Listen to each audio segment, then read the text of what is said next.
শুরু হয়েছে বাংলাদেশে। বাংলাদেশের মুসলমান কিচ্ছু করা লাগবে না।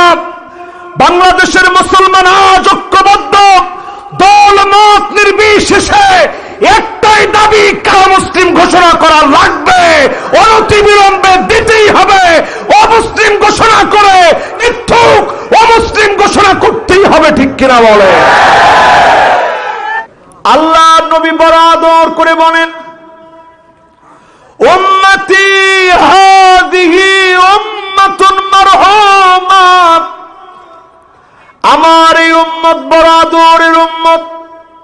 লাইসা আলাইহা আযাবুন ফিল আখিরাহ, আখিরাতে তাদের কোনো আযাব হবে না। আমার উম্মত বড় আদরের উম্মত, দুনিয়ায় তাদেরকে আযাব দিব, আখিরাতে আযাব দিব না। আল্লাহ আমাদেরকে আখিরাতে আযাব দিতে চান না। আযাবুহা ফিদ দুনিয়া, দুনিয়ার মধ্যে কিছু আযাব আল্লাহ দিবেন। এক নম্বর আযাব হবে আল ফিতান, ফিতনার পরে ফিতনা, মুসলমানদেরকে গিলে খাবে, নানাভাবে ঈমানের মতো দামি সম্পদ নষ্ট করে দিবে, ঠিক কিনা বলে? এখন দুই একটা ধরায় দিব, কষ্ট হবে না তো? এই যে দেখেন পঞ্চগড়ে কাদিয়ানীরা প্রকাশ্যে মুসলমানদের বিরুদ্ধে, নবীর বিরুদ্ধে কথা বলবে, মুসলমানের সন্তান এটা মেনে নিতে পারে না, ঠিক কিনা বলে? আমরা একবারও সরকারের কাছে এই দাবি করি নাই কাদিয়ানীদেরকে দেশ থেকে বের করে দেন। ঠিক বলেন না কেন? আমরা কি একবারও বলছি যে কাদিয়ানীদেরকে দেশ থেকে বের করে দেন, এদের নাগরিকত্ব ক্যান্সেল করে দেন, বাংলাদেশে তারা থাকতে পারবে না, ব্যবসা করতে পারবে না?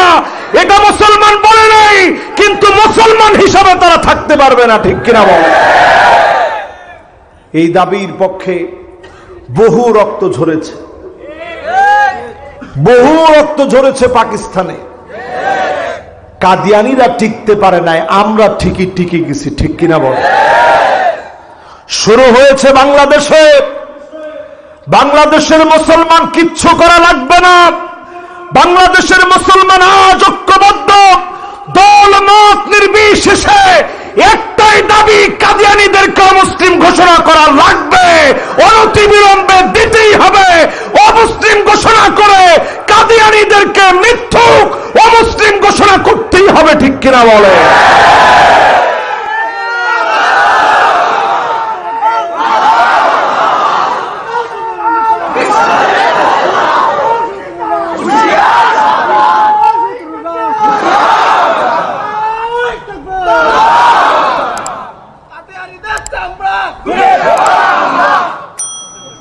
কাদিয়ানীদের সাথে আমাদের কি কোনো সম্পর্ক আছে? ন্যূনতম যদি কোনো সম্পর্ক আছে বলে মনে করেন, আপনারও ইমাম থাকবে না। তাহলে এই মুসলমানদেরকে আল্লাহ তাআলা কিছু ফিতনা দিয়ে পরীক্ষা নেবেন। নতুন করে আরেকটা ফিতনা মাথা চড়া দিয়ে উঠছে, এটার নাম হিজবুত তাওহীদ। আছে কিনা? আবার আরো একটা ফিতনা মাথা চড়া দিয়ে উঠছে, এটার নাম আহলে কোরআন। শুধু কোরআন মানবো, হাদিস মানি না। কোরআন মানবো, কোরআনে যত রাকাত নামাজ পড়তে বলছে পড়বো। 2 ওয়াক্ত তারা খুঁজে পায়, যেন তারা 2 ওয়াক্ত পড়তে চায়। এইরকম আহলে কোরআন, এটা নব্য ফিতনা। মুসলমানের কোন সম্পর্ক এদের সাথে নাই, ঠিক কিনা বলে? এরপরে দেখবেন ভণ্ড পীর তো এখন গুনে গুনে গুনে নেওয়া লাগে না, অভাব নাই। কি বলেন? এই সমস্ত ফিতনা ইসলামকে কুড়ে কুড়ে খাবে, মুসলমানদের ঈমান ধ্বংস করবে। ঈমান নিয়ে শুধু আপনি টিকে থাকেন, আপনার দাম আখিরি জামানায় যিনি বৃদ্ধি করে দিবেন তিনি কে?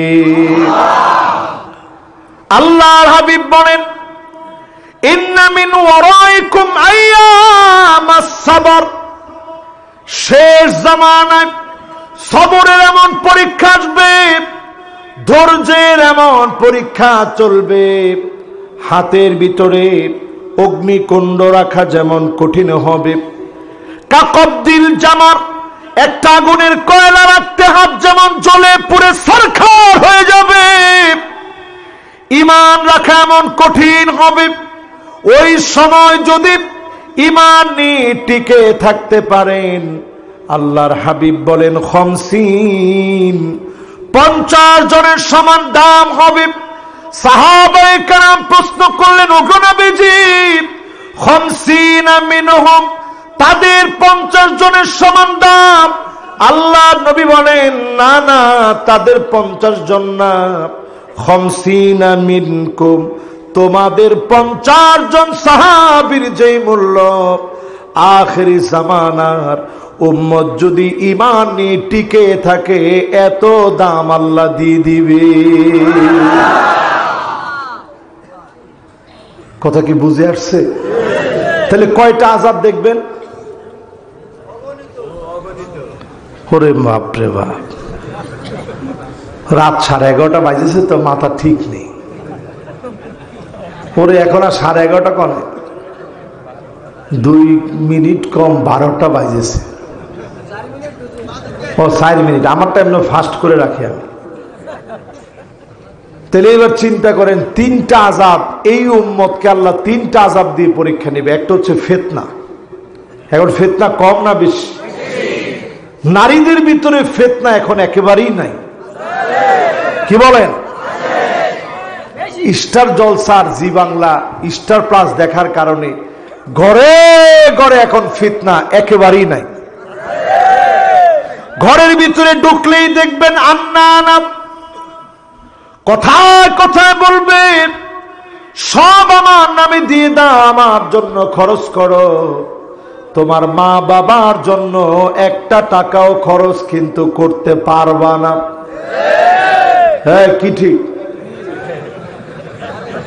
ইরাম বলে নাকি? হ্যাঁ।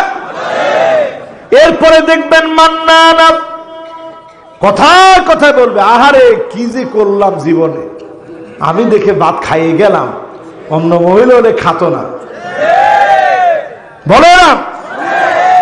এরপরে দেখবেন হান্নানা, সারাদিন কষ্ট করে আসছেন, এসে বলছেন প্রিয়তমা স্ত্রী একটা গ্লাস পানি দাও দিনে। বলার সাথে সাথে বলে হুজুর ওয়াজ করেছে নিয়ে খেললে সব বেশি। আচ্ছা আপনি যদি দিয়ে দিতেন গুনাহ হতো নাকি? কোন হুজুর এটা বলছে নাকি যে পানি ঢেলে দিলে গুনাহ হবে? অথচ আপনি যদি ঢেলে দিতেন সব হতো। এই স্বামী যদি মন থেকে মহব্বত নিয়ে দোয়া করতেন, হতে পারে অনেক অনেক সওয়াব দিয়ে আমল যিনি ভরপুর করে দিতেন তিনি কে? এরপরে দেখবেন কান্নানা, কথায় কথায় বলবে সারা জীবন থাকিছি বিল্ডিং বাড়িতে, আর বাপ কি চাই দিল টিনের ঘরে, বলে। এরপরে দেখবেন হাদ্দা কাপ, পছন্দ করে একটা শাড়ি কিনছেন, আইনে দিলেন, দেখছো কি সুন্দর শাড়িটা আনস, দেখা মাত্র বলবে কি আনলেন, কালার থাকবে না, মরা কালার। এরপরে দেখবেন সাদ্দা কাপ, কথায় কথায় স্বামীর সঙ্গে তর্ক করবে, স্বামীর মনে ব্যথা দিবে, কষ্ট দিবে। এমন আচরণগুলা সারা বাংলাদেশে থাকলেও এখানে না। একটু আস্তে বলেন, এত জোরে বলছেন পরে আমার জাতি দিবে না তো, যে হুজুর উঠিয়ে আপনি মহিলাকে বিরুদ্ধে বললেন কিসের জন্য? এবার চিন্তা করেন বাররা কাটা আরো মারাত্মক হবে। শুধু স্বামীর সঙ্গে তর্কই করবে না, মোটা লাঠি নিয়ে জামাইকে ধাওয়া করবে, পিটাবে, জামাইকে মারতে পর্যন্ত দেরি করে না, ঠিক কিনা বলে? এগুলো কি আছে এখন? এবার নারী গঠিত ফিতনাগুলা শুনলেন, এবার পুরুষ গঠিত ফিতনাগুলা শুনবেন। সমকামিতার জন্য পুরুষ এখন মিছিল করে, এমন কি পোশাক পরে সে নিজে মহিলাদের মতো পোশাক পরে বলতেছে মাই বডি মাই রুলস, আমার বডি আমার রুলস। সমকামিতার পক্ষে দ্বারা পুরুষরা যখন মিছিল করে বুঝেন আল্লাহর আযাব চলে আসার সময় হয়ে গেছে, ঠিক কিনা? কই যাইতেছে দেশ জানেন? নানাভাবে এই দেশটার রহমত নষ্ট করা হচ্ছে, নানা কৌশলে দেশটার মধ্যে আল্লাহর আযাব আর গজব টেনে আনতেছেন। আটকাইতে পারবেন না, মোকাবেলা করার কোন শক্তি থাকবে না, ঠিক কিনা বলে? কিসের মোকাবেলা করবেন আপনি? ভূতত্ত্ববিদেরা বলছে এই সাবকন্টিনেন্টের যে টেকটনিক প্লেট আছে পুরা ভারত জুড়ে, এই মায়ানমার জুড়ে যেই বাংলাদেশ সহ যে টেকটনিক প্লেট আছে এটা ফাটল ধরে গেছে, নড়াচড়া করে প্রায় সময়। কিন্তু বুঝেন না তো এই দেশে কেন ভূমিকম্প হয় না? ওই যে ফজরের সময় মাত্র 5% লোক আল্লাহকে সিজদা দেয়, ওই 5%-এর এমন লোক আছে যারা তাহাজ্জুদ গুজার, আল্লাহর কাছে কেঁদে কেঁদে রাত কাটিয়ে দিয়েছে। তাদের কারণে আল্লাহ টেকটনিক প্লেট সোজা বানায় দেয়, ঠিক কিনা বল? নাহলে থাকতেন না, অনেক আগে শেষ হয়ে যেতেন। তাদের কারণে আল্লাহ আমাদেরকে বাঁচায় রাখছে, ঠিক না ভাই? তাহলে কয়টা আযাব আসবে? 3টা আযাবের ভিতরে প্রথমটা হলো ফিতনা, দ্বিতীয়টা হলো কাসরাতুজ জালাজিল, অধিক পরিমাণে ভূমিকম্প হবে। সারা দুনিয়া চিন্তিত হয়ে গেছে, ভূমিকম্পের পরে ভূমিকম্প আসতেছে। এক জায়গার কান্না না থামতে আরেক জায়গায় ভূমিকম্প শুরু। এরপরে আযাবটা হবে আল কাতল, জায়গায় জায়গায় মানুষ মারা হবে, নিরপরাধ মানুষদেরকে শহীদ করে দেওয়া হবে। সারা দুনিয়াতে হলেও বাংলাদেশের মধ্যে কখনো হয় না। কি বলেন, হয়?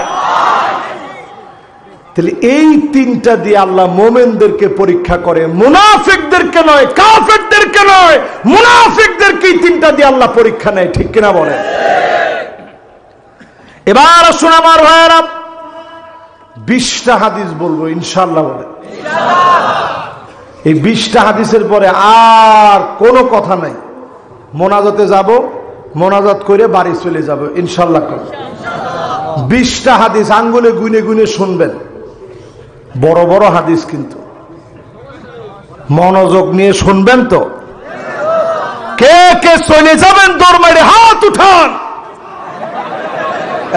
মুরব্বী 2জন হাত তুলিস, এইখানে একজন মুরব্বী, মাঝখানে আরেকজন মুরব্বী।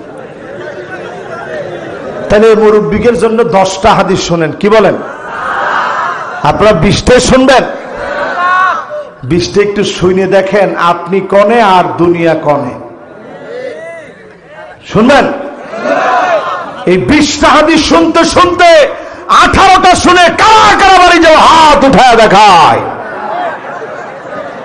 এখনো 2জন পাইছে হাত উঠাইছে। আপনারা আছেন তো ইনশাআল্লাহ? আল্লাহ ভালো জানে আছেন। এবার 20 নম্বরের 1 নম্বর হাদিস শুনেন। লা তাকুমুস সাআতু, ততক্ষণ পর্যন্ত কিয়ামত হবে না, ইল্লা আলা হুসানাতিম মিনান নাস, মানুষের ভিতরে অধিকাংশ মানুষ যখন খারাপ হয়ে যাবে, যখন অধিকাংশ মানুষ খারাপ হয়ে যাবে, 100 জনের ভিতরে 100 জনই খারাপ হয়ে গেছে, এমন সময়ে যিনি কিয়ামত দিয়ে দিবেন তিনি কে? আমাদের দিকে খারাপ হয়েছে কয়জন?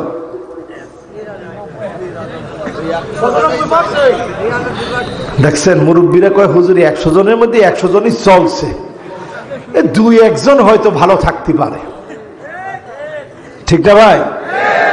সব বাটপার, সব চিটার।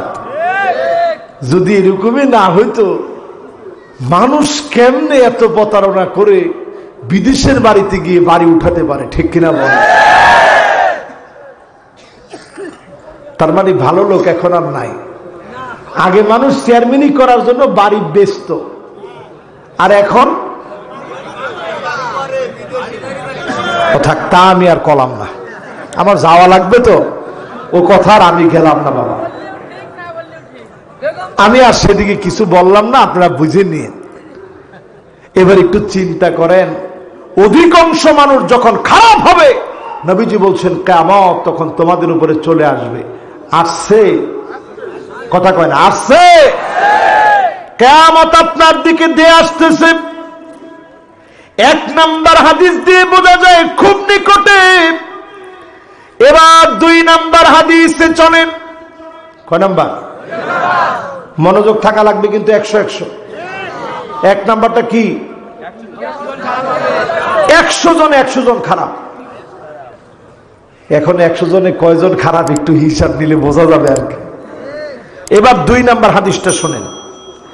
লা তাকুমুস সাআত হাত্তা ইয়াতাসাফাদু ফিত তরিক তাসাফুদাল হামির। মানুষ পশুর মতো নির্লজ্জ হয়ে যাবে। রাস্তাঘাটে দাঁড়া পশু যেমন একজন আরেকজনকে ইফটিজিং করে, এমন পশুর মতো মানুষ ইফটিজিং করবে, ঠিক কিনা বলে?